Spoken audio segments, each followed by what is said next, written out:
ce que ma famille a fait, toute l'histoire qu'ils ont, ça me donne du pouvoir à chaque jour, je dirais. Ça m'encourage à travailler chaque jour à protéger mes droits et libertés, par exemple, dans les politiques canadiennes.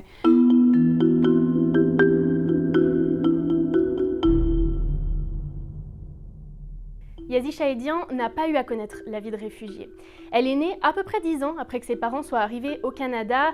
Ils ont fui la persécution religieuse en Iran, ça c'était dans les années 80.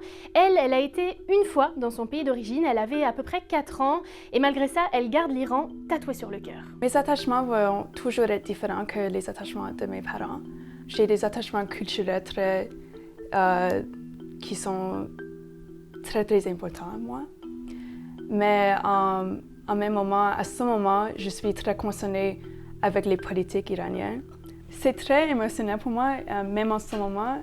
Ça fait des années que je suis en train de leur entendre toutes les histoires et les histoires de mes grands-parents aussi. Et comme mes parents ont dit, c'est beaucoup de intergenerational trauma.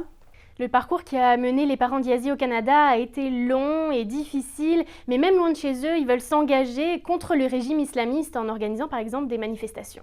We wanted to be involved because we knew what happened to our family, what happened to other family. It was wrong. We don't want to have a war. We don't want to fight physically. We want with protest, very peaceful protest. Et cette volonté de s'impliquer contre le régime, ils l'ont transmise à leur fille. Moi, je regarde les événements qui se passent chaque jour. Chaque matin sur mon téléphone, je regarde pour voir la première chose qui arrive.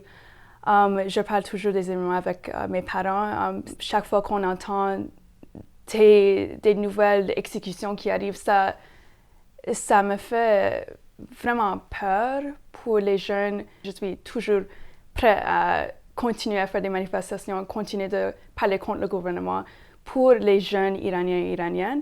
I liked her to go to the protest, but we always tell her you have to be careful and look around what's going on, because the danger, they are here. En ce moment, je suis plus concernée avec la société canadienne, sachant que les libertés de mes parents et leur famille ont été attaquées, pris d'eux. Je sais que chaque droit et liberté que j'ai en ce moment, c'est quelque chose que je dois protéger. Et c'est ce sentiment, je veux partager ce sentiment avec les autres jeunes et les faire apprendre qu'il faut se battre pour nos droits et libertés chaque jour. C'est pas quelque chose qu'on peut dire, oh, on vit au Canada et on va toujours avoir tous nos droits et libertés.